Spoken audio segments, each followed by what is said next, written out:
Saudações, caríssimos alunos e caríssimas alunas, sobreviventes desse nosso planeta Corona. Estamos mais uma vez aqui na nossa queridíssima videoaula, dessa vez para trocar uma ideia sobre Roma Antiga. A gente vai começar a conversar sobre a história da civilização romana. Para isso, então, o tema da nossa primeira aula é este que vos apresento: Roma Antiga, da monarquia à república. Então nós vamos tentar entender os primeiros tempos da história romana, desde o surgimento de Roma até mais ou menos por volta do século II a.C. Beleza, minha gente? Vamos junto comigo então. Se liga aqui nesse mapa. Olha que mapa maravilhoso. Esse mapa foi obviamente escaneado de um livro, onde a pessoa tinha feito um ridículo rabisco aqui, ó, para destacar o lugar onde Roma se localizava, a famosa Península Itálica. Olha aqui, tentou apagar aqui, ó, Nordeste do Brasil. A pessoa devia estar colando para a prova de geografia.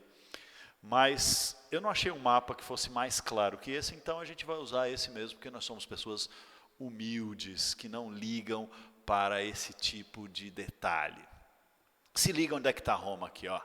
Roma ficava, e fica, né? Ela ainda está lá, numa região da Península Itálica, chamada de Lácio.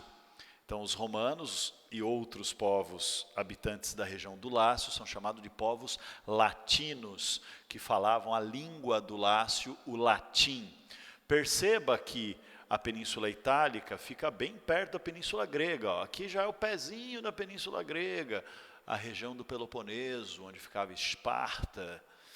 E perceba que os romanos e os latinos, em geral, não eram os únicos povos que habitavam a região da Península Itálica. A gente tem também os etruscos, os sabinos, os úmbrios, os ilírios, os óscos, os samitas, os gregos, olha os gregos aí, tá vendo? E até os cartagineses, que são descendentes dos fenícios, aquele povo comerciante importante que durante uma boa parte da sua história foi dominado pelos persas. Pois bem, Roma nasce na região do Lácio como um conjunto de aldeiazinhas de pastores, criadores de cabras, ovelhas, bois, né, gado em geral, agricultores.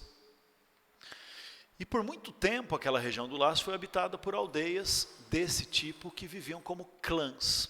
Porém, se você reparou no nosso mapa, olha ele aí de volta, Roma ficava numa região intermediária entre alguns povos muito importantes da antiguidade, especialmente os gregos do sul da Itália, da Magna Grécia, e os etruscos no norte. Esses povos merecem um destaquezinho.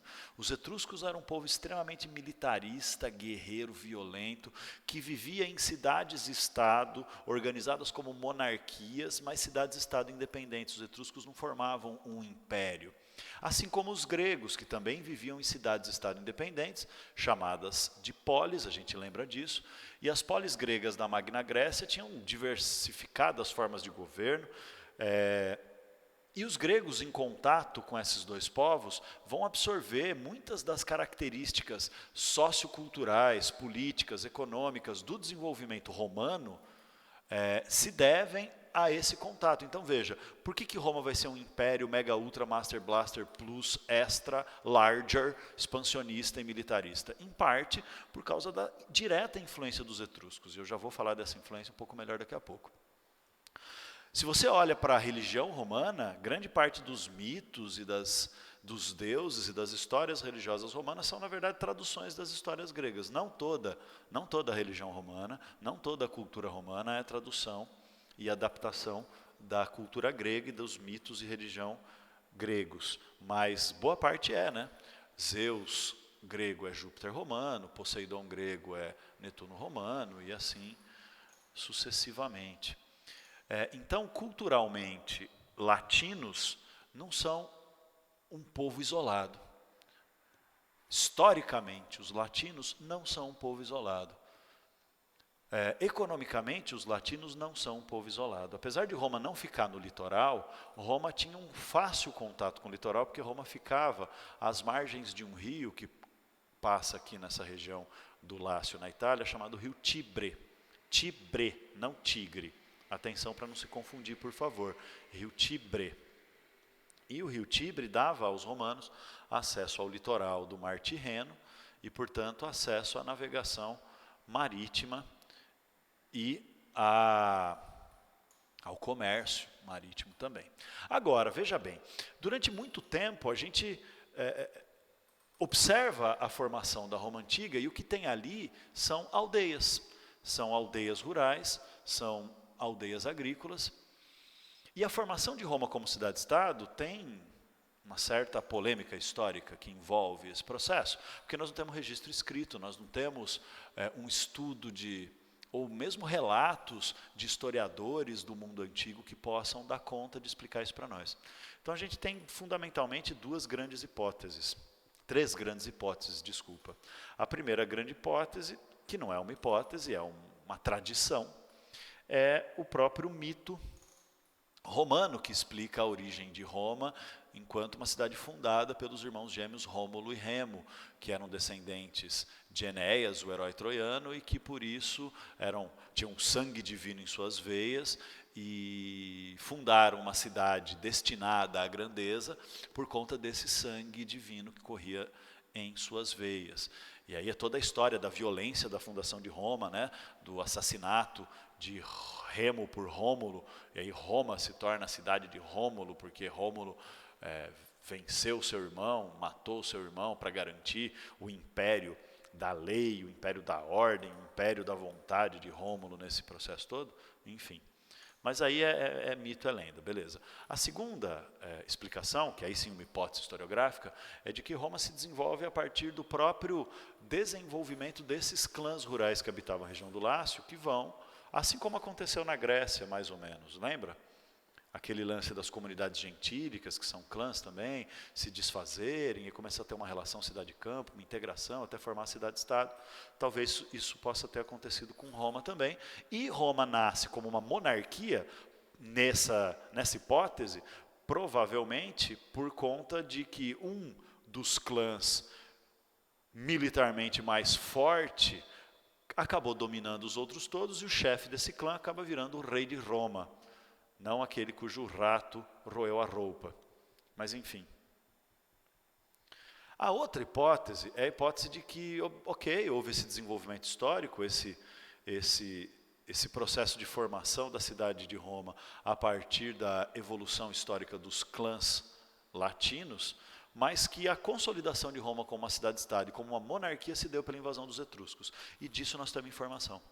Sabemos que os últimos 7 reis históricos mesmo de Roma foram reis de origem etrusca, porque os etruscos invadiram e dominaram Roma. Então veja bem, os etruscos por muito tempo foram a elite guerreira governante em Roma, como se fosse uma espécie de camada social governante acima do resto da sociedade. Enquanto que o resto da sociedade romana, os latinos mesmo, a população do clã, se dividia em 2 camadas sociais básicas. A camada da nobreza de senhores de terra romanos, que são os eupátridas, não, eupátrida é na Grécia, meu filho, são os patrícios. E a camada social da população sem terra, sem nobreza e sem pertencimento a uma camada social considerada superior por nascimento, as pessoas comuns, os trabalhadores, os comerciantes, os artesãos, o povão pobre ou o povão rico, que não era nobre, que não tinha terra, que eram chamados de tetas, não, tetas é na Grécia, plebeus, a plebe romana, o povo romano. Enfim, então a gente tinha uma monarquia e uma camada militar governante etrusca, e uma sociedade formada por uma nobreza senhora de terras romana, os patrícios, e uma população não nobre e sem terra chamada de plebe. Beleza? Essa era a estrutura. Com o tempo, o que vai acontecer? Os patrícios vão organizar-se e formar uma instituição para se defender, para defender seus interesses e defender seu poder. E essa instituição é chamada de Senado. Senado, está vendo aqui? Senado. O que é o Senado? Então, na origem, o Senado é uma espécie de instituição formada pelos patrícios para tentar limitar o poder dos reis etruscos em Roma. Só que o Senado acaba, por volta do ano de 509 a.C., o Senado acaba liderando uma revolta contra o domínio etrusco. O Senado, uma organização política dos patrícios para tentar minimizar o domínio etrusco, acaba organizando uma revolta, liderando uma revolta, comandando uma revolta que expulsa os etruscos de Roma. E isso encerra o ciclo da monarquia romana. Agora, para formar um novo governo, o que acaba acontecendo? Os patrícios romanos decidem que não queriam a continuidade da monarquia, não queriam um novo rei.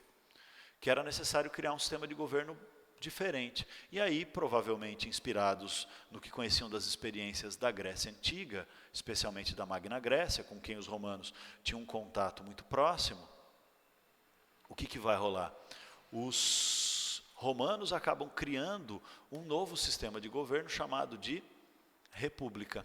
Olha lá, república, que é uma palavra que vem do latim, da língua de Roma, que significa res publicae, que significa a coisa pública, a coisa de todos. O que é a coisa que é de todos? A cidade-estado passa a ser uma coisa de todos. O governo passa a ser uma coisa de todos. A política passa a ser uma coisa de todos. A cidadania passa a ser uma coisa de todos. A participação no governo e nas decisões do Estado e na elaboração das leis passa a ser uma coisa de todos. A pergunta é, quem são esses todos? Não é mesmo?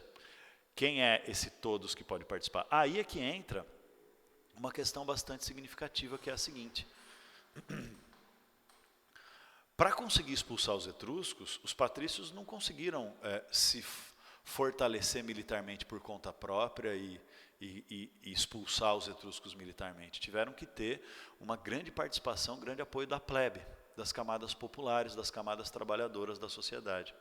Então, na hora de formar esse governo, o que eles queriam? Eles queriam que a República Romana fosse um governo aristocrático. O que é aristocracia? É um tipo de oligarquia. O que é oligarquia? É o governo de poucos. Só que a aristocracia, em especial, vem do grego aristos, que quer dizer os melhores.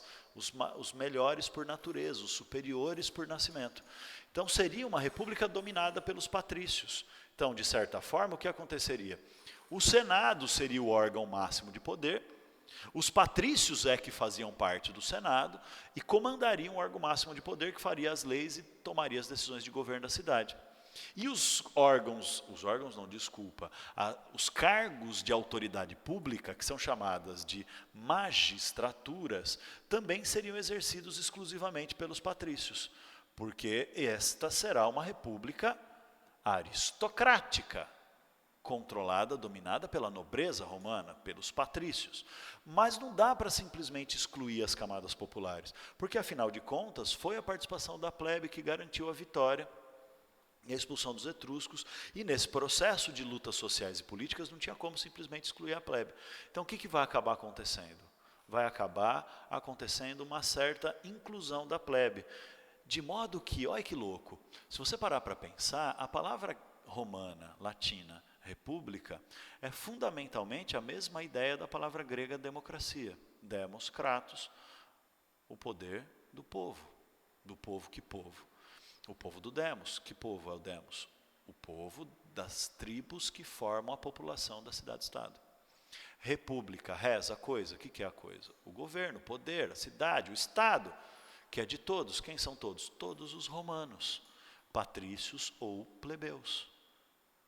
Porém, ao mesmo tempo que tem que ter participação da plebe para que essa república possa incorporar essa importância da plebe no processo de formação, de expulsão dos etruscos e formação da república, os patrícios têm interesse em que o poder esteja nas suas mãos. Então, como é que vai ser organizado o governo nessa república romana? Claro que isso não acontece de uma hora para outra, pelo amor de Deus. Claro que isso também não é um negócio que é tão esquemático quanto eu vou explicar, Mas a gente tem que fazer esse treco da maneira mais didática possível. Então, dá uma olhada nesse slide. Eu sei que você vai me xingar até a 8ª geração. A minha pobre mãe já está lá na casa dela pensando que esses alunos que eu tenho são pessoas muito malvadas. Mas se liga nisso aqui. Nós vamos ter, então, 3 tipos de autoridade pública na Roma republicana. A primeira autoridade pública, eu já expliquei, é o Senado, que é o órgão máximo de poder ocupado pelos patrícios. Então, há um grupo de membros do Senado chamado de senadores. Não! Sério que quem é membro do Senado é chamado de senador? Sério, cara. Quem faz parte do Senado romano é chamado de senador. E as magistraturas, que eu também já expliquei o que é. São as autoridades públicas que vão ser responsáveis por pôr em prática as decisões. Tanto o Senado quanto as magistraturas, originalmente, só podem ser ocupadas por patrícios. Por que eu frisei originalmente? Porque vai mudar. Com o tempo vai mudar, vai ter revolta social, vai ter transformação histórica e esse negócio vai mudar. Mas, originalmente, só os patrícios podiam ocupar cargos no Senado e só os patrícios podiam ocupar as magistraturas. Vai vendo comigo aí as magistraturas. Olha só quais magistraturas existiam. As autoridades públicas eleitas para ocupar funções específicas. A mais importante magistratura era dos cônsules. Que são os cônsules? São 2 senadores especialmente escolhidos para ocupar o papel de cônsul. Cônsul é presidente do Senado. O cônsul cumpria 2 tarefas. Tarefa 1 dos cônsules, a administração das reuniões do Senado. Então, eram os cônsules que faziam a pauta das votações, organizavam as discussões e direcionavam o que ia ser debatido, o que ia ser aprovado, o que ia ser votado, e, portanto, eles eram uma espécie de presidente do rolê. E, ao mesmo tempo, o cônsul tinha também um poder especial chamado de imperium. Presta atenção, Zé, não é ainda Império Romano, tá? Imperium quer dizer o poder do comando militar sobre os exércitos. Guarda essa definição que ela vai ser importante para daqui a algum tempo, quando a gente for na 2ª ou na 3ª apresentação, videoaula sobre a Roma Antiga. Eu pretendo fazer 3 videoaulas sobre Roma Antiga. Então, o cônsul, ele tem o poder de ser presidente do Senado e organizar a administração das questões senatoriais, e ele tem o poder de ser o comandante militar dos exércitos romanos. Por isso que tem 2, para que não haja abuso de poder, para que a república não esteja em risco de voltar a ter um poder concentrado, como foi na época, nas mãos de uma pessoa só, como foi na época da monarquia. Então, é para garantir ao Senado o papel de órgão máximo de poder, que é um órgão que toma as decisões de modo coletivo, não é democrático, no sentido que nós chamamos de democracia a participação da sociedade como um todo, é aristocrático, só os patrícios podem ser eleitos para cargos no Senado, os cargos no Senado eram eleitos. Mas, enfim, está ali os cônsules. Outra magistratura importante é a dos censores.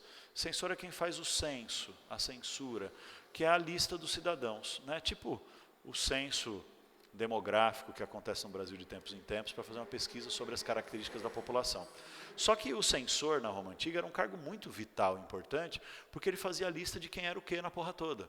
Quem era patrício, quem era plebeu, quem podia fazer parte da Assembleia Centurial e quem não podia. Ai, professor, eu não sei o que é Assembleia Centurial. Claro que você não sabe, eu não expliquei ainda. Calma, vou explicar depois. Respira.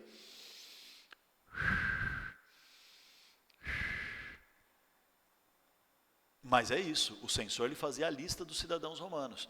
Ele fazia a lista de quem podia ocupar cargos e concorrer às eleições, de quem tinha condições de disputar vagas senatoriais, de quem podia fazer parte das assembleias ou não, enfim. Censores, um cargo de muita influência política, porque manipula todo o rolê da cidadania. Outra magistratura romana eram os pretores.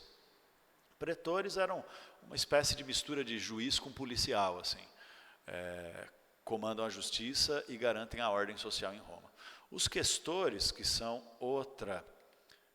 Vocês estão percebendo que eu estou perdido aqui com o cursor, né? Ele some para mim. Os questores, que são outra magistratura importante, eles são os administradores do tesouro público. Então, eles comandam a cobrança de impostos, eles que direcionam a grana de acordo com o que o Senado decide. Então, o Senado decidiu que vai, sei lá, reforçar, construir uma estrada nova, sei lá onde. Quem que direciona a grana? Os questores. E os edis são os responsáveis por comandar o processo de elaboração, de realização de obras e serviços públicos na cidade. Tem ainda duas magistraturas especiais, o pontífice, que é o chefe da religião romana. Não é como se fosse um papa, não, por favor. Roma não tinha exatamente uma religião institucional como é a Igreja Católica, não era uma igreja.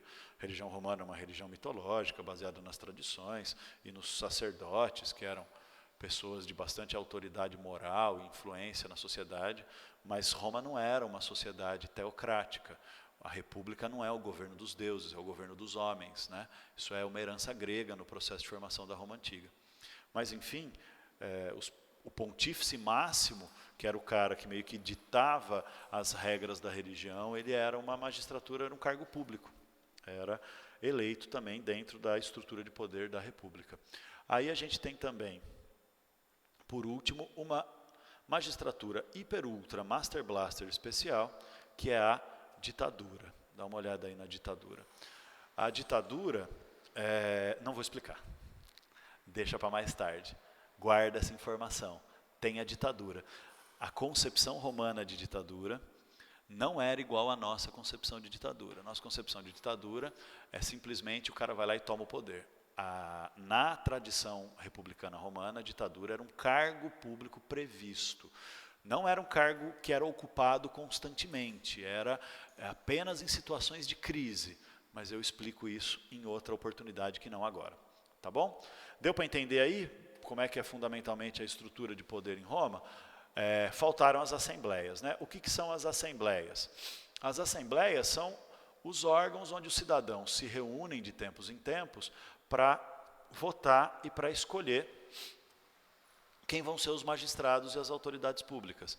Então, a Assembleia Curial. Cúria é uma questão religiosa. A Assembleia Curial escolhe o pontífice e decide questões religiosas. Ela é formada por pessoas ligadas à religião. A Assembleia Tribal. A Assembleia Tribal reúne as tribos romanas, ou seja, as populações dos clãs que formam a sociedade romana, de patrícios e plebeus, para tomar decisões específicas em relação às questões locais de cada regiãozinha da cidade onde cada tribo habita. Então, por exemplo, era a Assembleia Tribal que escolhia questores e edis, que vão fazer a administração local da cobrança e gerenciamento do dinheiro dos impostos e das obras e serviços públicos. Assembleia Tribal. A principal assembleia, ó, que legal, a principal assembleia é a Assembleia Centurial. O que a Assembleia Centurial fazia? Ai, como eu sou bobo. A Assembleia Centurial é a reunião dos cidadãos que fazem parte das centúrias. O que são as centúrias? As centúrias são as divisões do exército romano em grupo de 100 guerreiros. Então, a Assembleia Centurial é a principal Assembleia Republicana, porque é ela que escolhe os principais cargos, ela que nomeia as principais autoridades, ela é que é consultada nas questões essenciais da República, em que o Senado precisa consultar a sociedade. E ela é formada por centúrias, ou seja, é a mesma concepção de que o cidadão, para ser cidadão plenamente em Roma, ele tem a obrigação de ser guerreiro também. Então, todas as assembleias, as pessoas podiam ser patrícios ou plebeus. Na Assembleia Curial, era gente ligada à religião. Na Assembleia Tribal, era todo mundo que era patrício ou plebeu de alguma tribo romana. Na Assembleia Centurial, podia ser patrício ou plebeu, mas tinha que fazer parte de uma centúria. E aí é que está o pulo do gato. Não era livre a participação militar dos homens romanos, porque as mulheres também estão excluídas, assim como em Atenas, não da mesma forma. Em Atenas o machismo era muito mais gritante, mas na Roma Antiga também havia uma restrição ao lugar da mulher na sociedade, um lugar mais, vamos dizer assim, destinado à vida privada e não à vida pública. Mas a Assembleia Centurial não era qualquer homem que podia participar, não, porque havia a lista dos censores para dizer quem ia fazer parte da Assembleia Centurial. E aí havia, fundamentalmente, 98 centúrias patrícias e 92 centúrias plebeias. Então, em todas as eleições da Assembleia Centurial, que ia escolher quem vai para o Senado, ia escolher pretor, ia escolher censor, as principais magistraturas, os patrícios sempre tinham maioria. Então, além dos patrícios serem os únicos que podiam ocupar os cargos públicos, os patrícios tinham a maioria na Assembleia Centurial. Obrigatoriamente tinha a maioria, porque havia um número fixo de centúrias e havia mais centúrias patrícias que plebeias. Então, essa é uma maneira de tentar manter uma certa fachada republicana de participação popular e democracia. Eu fui coçar minha orelha, você viu? Esqueci que estava com fone. Mas, ao mesmo tempo, excluindo a plebe de ter efetividade na participação e poder, de fato, tomar decisões. Então, essa é a estrutura inicial da República Romana. Mas, como eu disse, né, minha gente, como eu disse, vai ter transformações nesse processo. Porque, assim como em Atenas, vai ter revoltas populares. E aí eu também não vou ficar descrevendo, porque é a mesma lógica. É a plebe explorada, é a plebe que vai sendo marginalizada, é a plebe que, conforme Roma vai crescendo, se desenvolvendo, se tornando uma cidade-estado, porque por enquanto Roma é só uma cidade-estado comercial, que começa a ter navegação no mar Mediterrâneo, começa a fazer, né, pelo rio Tibre, ter acesso ao mar Tirreno, que é uma regiãozinha do mar Mediterrâneo mais amplo. Nesse processo todo, também Roma começa a ter uma certa parcela da sociedade de escravos, começa a ter também escravidão por dívidas na sociedade romana, uma extrema desigualdade social, começa a ter uma camada de plebeus enriquecidos pelo comércio, pela produção artesanal, que mesmo a plebe enriquecida e também a plebe empobrecida e marginalizada, essa galera não tem direito de participação política, isso vai levar a revoltas. Então, dá uma olhada comigo aqui. Ó. A primeira grande revolta vai acontecer em 494 a.C., que é a chamada greve do Monte Sagrado. Ela é literalmente uma greve, porque a plebe simplesmente parou de trabalhar e parou de se propor a defender a cidade de Roma contra guerras, ataques ou invasões. E nas guerras romanas se negava a fazer guerra contra os povos vizinhos, enquanto a plebe não conquistasse algum direito de cidadania política, algum direito efetivo de influenciar nas decisões do Senado. Pois bem, essa greve do Monte Sagrado foi bem sucedida e a plebe conquistou o direito de eleger um senador, um tipo especial de membro do Senado, que é o tribuno da plebe, tribunato da plebe. O que é o tribuno da plebe? Tribuno é aquele que fala em nome de alguém, aquele que usa a tribuna para discursar e defender os interesses de alguém. Então, o tribuno da plebe é aquele que no Senado fala em nome da plebe. E o tribuno da plebe, além de falar e defender os interesses da plebe, ele tinha o poder de veto às decisões do Senado que afetassem a plebe. No começo era um tribuno da plebe, aí com o tempo, né, isso vai se ampliando, os plebeus vão conquistando mais direitos e mais garantias, e vai chegar a ter 10 tribunos da plebe, enfim. Mas o lance é que o tribuno da plebe tinha poder de veto das decisões do Senado que afetassem a plebe. O que isso quer dizer? Isso quer dizer que o Senado não podia mais decidir contra a plebe. Nossa, professor, mas isso é uma conquista maravilhosa da plebe. Será mesmo?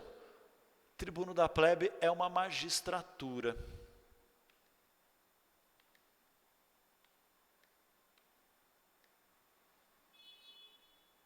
Vocês não estão vendo minha cara agora.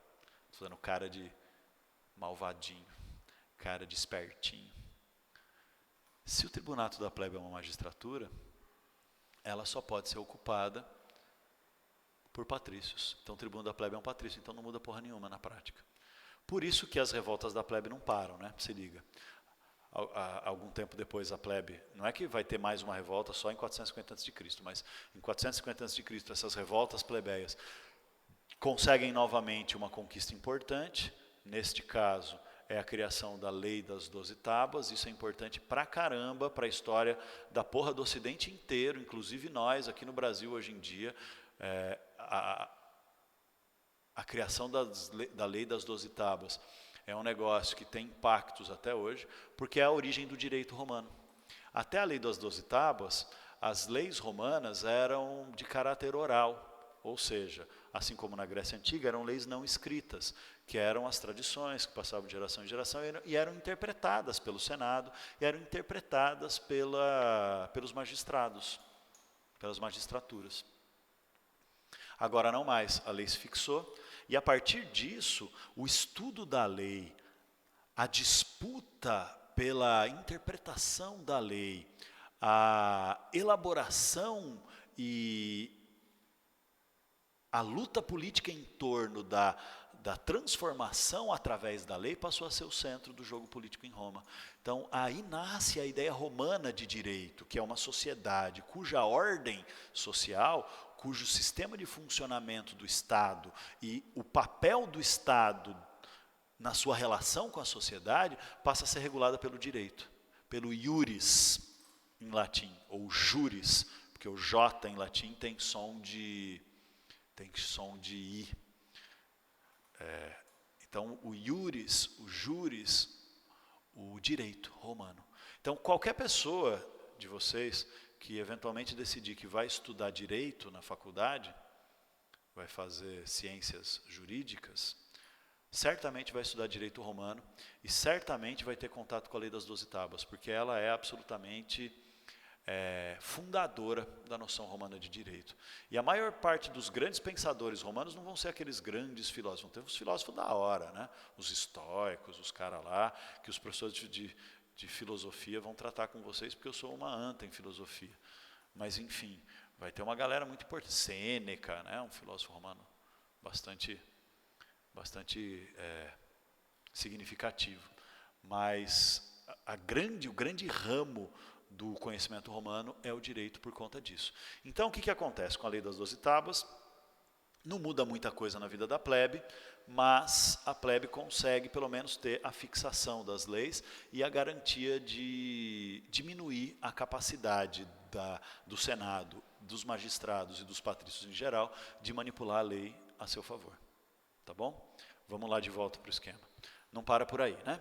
Nós vamos ter também, em 445, olha só, 5 anos depois, porque aí começa a ser uma onda de lutas políticas pela transformação das leis. Nós vamos ter a criação da Lei Canuleia. O que é a Lei Canuleia? É a lei que permite casamento entre patrícios e plebeus. Ai, professor, que bonitinho, casamento romântico. Não, mano, não tem nada a ver com questão romântica. A questão da Lei Canuleia é que a plebe não podia herdar terras até então.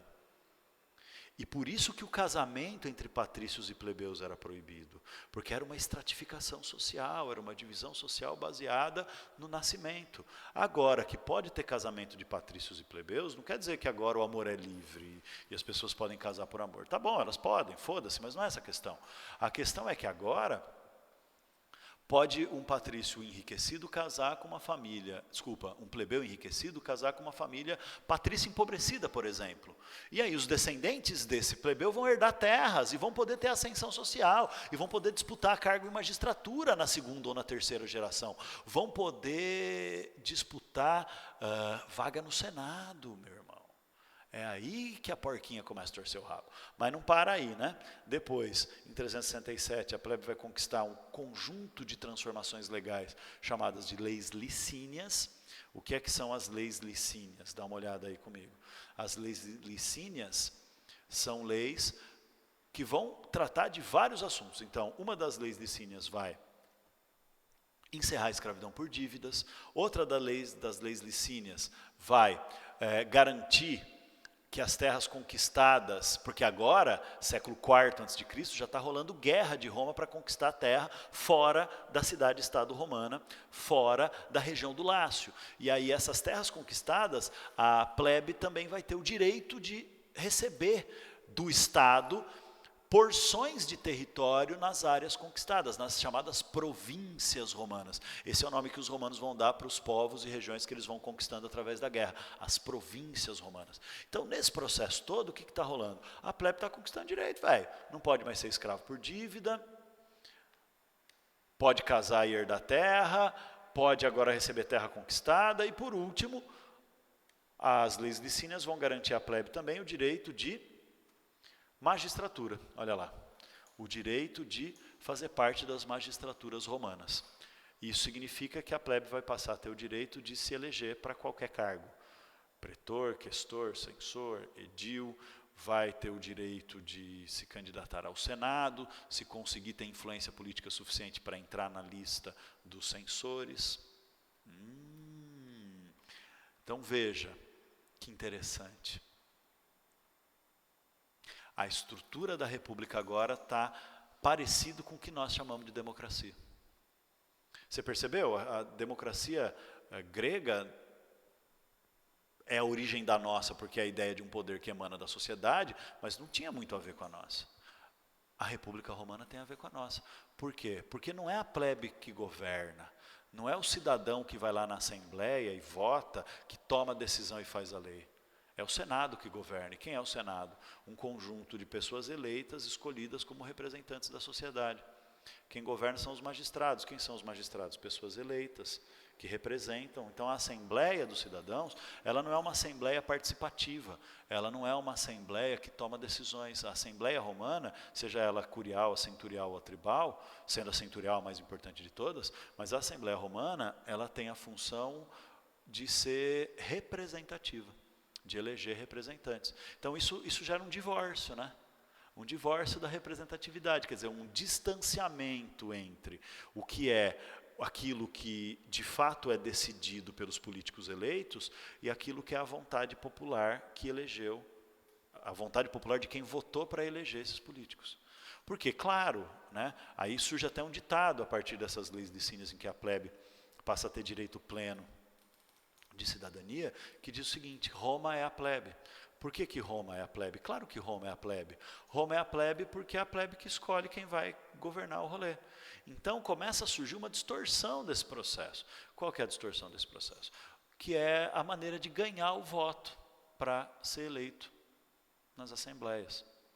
Passa a ser, com o tempo, cada vez menos de acordo com a consciência política de cada cidadão eleitor e cada vez mais de acordo com outros interesses, com compra de votos e outras práticas que eu não sei se você já ouviu falar, mas dizem por aí que acontece no Brasil até hoje. Não é mesmo? Veja, não para por aí.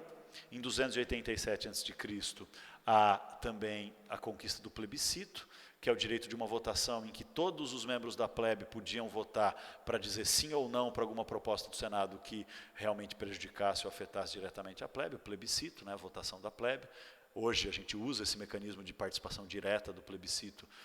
Ele está previsto nas nossas leis, apesar de ser pouco usado, em que a sociedade não escolhe ninguém para decidir, é o Estado que propõe alguma coisa e a sociedade vota sim ou não, plebiscito. É isso aí, beleza? Tranquilo? Você percebeu?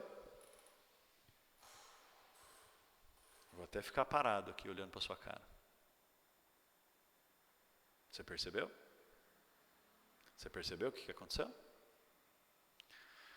Se agora a plebe tem pleno direito de participação política, junto com o pleno direito de participação política, a plebe passa a ter também uma obrigação de cidadania. Qual é a obrigação de cidadania? Isso, exatamente. A plebe tem que fazer parte de uma centúria para poder participar politicamente como cidadão pleno. E aí, fazendo parte da centúria, significa o quê? Que não tem mais limite de número de centúrias. Não vai mais ser aquelas 90 e poucas centúrias patrícias, 90 e poucas, um pouco menos, centúrias plebeias, que dava menos de 20 mil guerreiros no total nas centúrias romanas. Agora, qualquer pessoa pode fazer parte da centúria. Então, as centúrias agora têm número infinito. Quanta gente for cidadão, quanta gente for participar da política, quanta gente for participar da assembleia, vai prestar serviço militar. E aí? E aí que o exército romano se torna uma pica gigantesca. E é por isso que a república, olha lá, é um período de grande expansão territorial, de enorme expansão territorial. Porque claro que Roma vai começar a fazer guerra contra todo mundo, e claro que nessas guerras Roma vai conquistar cada vez mais territórios. Né? Olha lá, em 275 a.C., os romanos completam a conquista da Península Itálica. Então, isso significa que todas as cidades-estado que a gente viu lá no mapa do começo, olha lá, cidades etruscas, sabinas, úmbrias, ilírias, oscas, samitas, gregas. Todas essas cidades-estado passam a fazer parte dos domínios romanos, ainda no século III a.C., 275. Depois, Roma vai entrar em choque contra o maior império territorial e comercial do Mediterrâneo Ocidental naquela época, que é o Império Cartaginês, é a cidade-estado de origem fenícia chamada Cartago. Vamos ver no mapa onde é que está Cartago? Vamos, professor. Então vamos. Voltou para o mapa. Cartago está aqui, ó. A bela, grande, poderosa Cartago. Cartago. Tudo isso que está nesse tom amarronzado, no norte da África. As ilhas da Córcega e da Sardenha. Um pedaço da Sicília e regiões que não aparecem nesse mapa, mas que estão para cá, no sul da França e principalmente sul da Espanha, formavam os territórios do Império Cartaginês. E Cartago era uma grande potência comercial do Mediterrâneo Ocidental. Tão grande, tão poderosa, que Roma, dominando as cidades gregas do sul e também se tornando uma grande potência comercial, obviamente que vai entrar em choque de interesses, choque de imperialismo, choque de expansionismo entre Roma e Cartago. Olha que seta bonita. Às vezes eu tenho orgulho das coisas que eu faço. Que tosco. Essas guerras entre Roma e Cartago são chamadas de guerras púnicas. Por que guerras púnicas? Porque os romanos não chamavam os cartagineses de cartagineses. Os romanos chamavam os cartagineses de puni. O que quer dizer puni em latim? Puni quer dizer fenícios, já que Cartago foi uma cidade fundada como colônia da Fenícia, um entreposto comercial fenício que virou uma cidade-estado, que depois virou o centro de um grande império comercial. Então os romanos, a guerra contra os fenícios, a guerra contra os puni, guerras púnicas, são 3 guerras púnicas. Roma acaba por devastar Cartago, né? Na terceira guerra púnica, inclusive, Roma, para evitar que Cartago se erguesse, porque o lance foi assim, Roma vencia a guerra púnica, Cartago se reerguia, se desenvolvia e entrava em conflito de novo. Aí vai guerra púnica outra vez. Aí, uma das guerras púnicas, os cartagineses chegaram perto de vencer Roma, porque tinha um general cartaginês chamado Aníbal que usava uma cavalaria pesada de elefantes. O cara fazia um ataque muito louco, com os elefantes. Ele quebrava as linhas de defesa do exército romano e com a cavalaria ligeira de cavalos ele cercava as forças romanas e era um massacre atrás do outro. E os romanos usaram uma tática meio suicida para vencer o cara, fizeram um ataque direto a Cartago, enfim, e conseguiram trazer Aníbal de volta e vencer Aníbal, tirando suas forças militares lá da Península Itálica. Mas no fim das contas, Roma vence Cartago, destrói Cartago, queima Cartago, joga sal na terra como um símbolo de devastação total, porque quando joga sal na terra a agricultura não nasce mais. Ah, professor, mas às vezes a gente joga sal na terra para melhorar a produtividade. Mas muito sal torna a terra infértil porque o sal evapora a umidade do solo. E aí acabou, não nasce mais nada, por muito tempo. Então é isso, aí o que era Cartago vira só uma fortaleza militar romana, depois vira um entreposto comercial romano, e Roma incorpora as regiões que Cartago dominava, no sul da Espanha e nas ilhas ali do Mediterrâneo, Córcega, Sardenha e a própria Sicília, bem como o norte da África. E aí o resultado disso tudo é que depois os romanos também vão fazer guerra contra o que sobrou da Grécia helenística, né, da Macedônia, das conquistas lá do Alexandre o Grande, que já fazia um tempo que tinham acabado. Vai conquistar também o chamado Oriente Alexandrino. E Oriente aqui eu estou falando fundamentalmente da Europa Oriental, né, a Grécia, a Macedônia, e um pedacinho ali da Ásia Menor, tá bom? Então o resultado é esse aqui, dá uma olhada no mapa com a gente aqui, ó. Roma passa a dominar isso tudo por volta aí, depois do fim da Terceira Guerra Púnica. Olha só aqui a legenda, tá? Esquece o que está nesse vermelho mais escurão aí. Isso são as conquistas depois da época de Júlio César, quando Júlio César morreu em 44 antes de Cristo. Então é aqui, ó, no fim da Terceira Guerra Púnica. O que está em roxo é o território original de Roma, o que está em verde são as conquistas romanas na Península Itálica, e o que está em... que cor é essa? O que está em bege, sei lá eu, laranja, é o que Roma conquistou com a Guerra Púnica. Depois vai avançar para o Oriente Alexandrino e depois vai avançar para a Ásia Menor. E é isso. Então veja que Roma já dominou praticamente, essa regiãozinha aqui também vai dominar antes do século I a.C. Essa regiãozinha aqui. Não é na Terceira Guerra Púnica, um pouco depois, mas vai dominar essa regiãozinha aqui também. Então Roma está dominando praticamente toda a volta do Mar Mediterrâneo, transformando o Mar Mediterrâneo no que os romanos chamavam de Mare Nostrum, ou seja, o nosso mar. O Mar Mediterrâneo acaba se tornando uma espécie de lagoa romana para o comércio e para a expansão do poder político e da influência militar romana em todo o mundo antigo. Não é à toa que a expansão não vai parar por aí, a expansão vai continuar ainda por muito tempo. Nós estamos aí mais ou menos no século II a.C., a expansão vai continuar, século II a.C., foi isso que eu falei, e vai continuar até depois de Cristo, mas agora a gente tem que parar de olhar para a expansão para olhar para uma outra questão fundamental. Qual é essa outra questão fundamental? As consequências da expansão republicana. Porque essas consequências da expansão republicana vão gerar transformações fundamentais na realidade romana. Vão mudar a estrutura da sociedade, vão mudar a estrutura da economia, vão mudar a estrutura do governo, vão mudar tudo, tudo. Só que não é agora nessa videoaula que nós vamos falar disso. Nós vamos falar disso na nossa próxima videoaula, quando nós vamos discutir a crise da República. Veja que interessante, de novo, Roma se expandiu tanto que uma cidade-estado com governo de república começa a dominar vastas regiões, províncias e povos espalhados pelo mundo antigo, formando um verdadeiro império na prática. Só que Roma não era império, Roma era uma república que governava o império. Isso é uma contradição. Isso, claro, que vai gerar uma crise, e é o nosso próximo assunto, então, a crise da República, para ver surgir realmente o Império Romano. Beleza, minha gente? Mais uma vez, muito obrigado pela atenção de vocês, tamo junto e até breve na nossa próxima videoaula. Beijão!